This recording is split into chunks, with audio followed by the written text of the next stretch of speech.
హైడ్రాకు సంబంధించిన ఫిర్యాదులు స్వీకరించడానికి టోల్ ఫ్రీ నంబర్ 1070 అందుబాటులోకి వచ్చింది. 1070 నంబర్కు ఫోన్ చేసి ఫిర్యాదులు చేసుకోవచ్చని హైడ్రా కమిషనర్ ఏవి రంగనాథ్ తెలిపారు.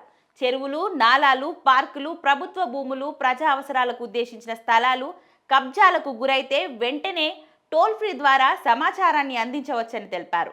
మరీ ముఖ్యంగా ప్రకృతి వైపరీత్యాలు సంభవించినప్పుడు చెట్లు పడిపోయినా, వరద ముంచెత్తినా, అగ్ని ప్రమాదాలు జరిగినా ఇలా ప్రమాదకరమైన పరిస్థితులు ఉన్నప్పుడు హైడ్రాకు సంబంధించిన సేవలన్నిటి కోసం టోల్ ఫ్రీ నంబర్ 1070 ద్వారా సంప్రదించవచ్చని పేర్కొన్నారు. ఇక అందుబాటులో సెల్ ఫోన్ నంబర్లు కూడా ప్రవేశపెట్టారు. ఓఆర్ఆర్ పరిధిలో ప్రభుత్వ ప్రజా ఆస్తుల పరిరక్షణకు 8712406899 నంబర్కు సమాచారం ఇవ్వడంతో పాటు వాట్సాప్ ద్వారా ఫిర్యాదుకు సంబంధించిన ఫోటోలు, వీడియోస్ని పంచుకోవచ్చని హైడ్రా కమిషనర్ పేర్కొన్నారు. దీనికి తోడు ప్రకృతి వైపరీత్యాలు సంభవించినప్పుడు భారీ వర్షాలు పడి కాలనీలు, రహదారులు నీట మునిగిన, అగ్ని ప్రమాదం జరిగిన వెంటనే 8712406901కి లేదా 9000113667కి కాల్ చేయవచ్చని తెలిపారు. 1070 టోల్ ఫ్రీ నంబర్తో పాటు పైన పేర్కొన్న 3 సెల్ ఫోన్ నంబర్లను ప్రజలు వినియోగించుకోవాలని హైడ్రా కమిషనర్ సూచించారు.